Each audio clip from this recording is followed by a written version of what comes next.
Matt Hunn here with MDH Technologies. Thank you for joining me. I'm going to talk about network administration today, and just know that I'm going to be speaking in generalities and that there will likely be some overlap in this discussion about network administration and my discussion about server administration, right?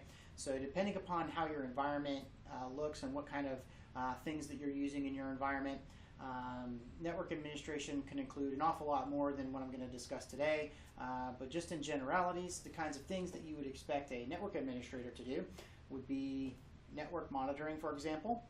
I'm not going to talk about the specifics of the type of things that might be monitored, but in terms of how MDH Technologies will do that is through our Network Operations Center, using a software that's known as RMM software, which of course stands for Remote Management and Monitoring.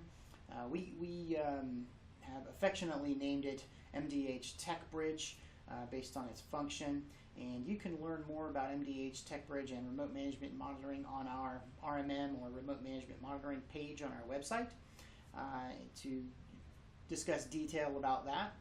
But network monitoring is a function of a network administrator. In terms of managing the updates and patches to operating systems, as well as any third-party software like applications that may be networked applications, would also be a network administrator's responsibility.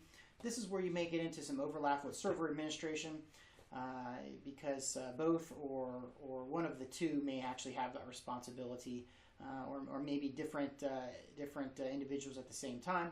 Sometimes, honestly, your server administrator is your network administrator. Sometimes it's not, depending upon the size of your environment, the capabilities of your IT professionals, and this sort of thing, in their skill set. Installing and managing security applications is also a network administration function. Things like antivirus software or software firewalls, things of that nature. And there's lots of different applications that could be classified as security applications. Even applications designed for two-second form factor authentication, like token authentication or biometric authentication, these sorts of things would be administered by a network administrator. Managing internet filters, including spam filters and maybe content filters and things like this, is also a network administration responsibility.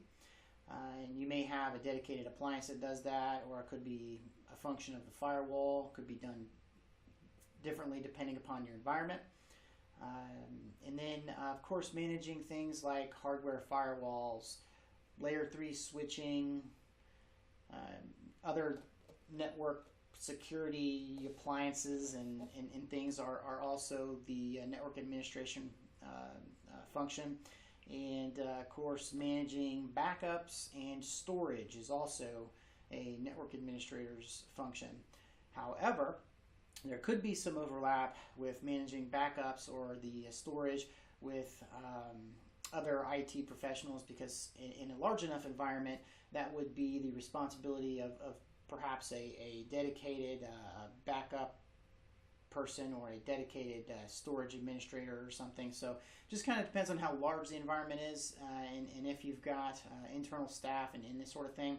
But if you don't, typically those functions would fall on a network administrator. Thank you for joining me for this quick discussion about network administration and the responsibilities and functions of a network administrator.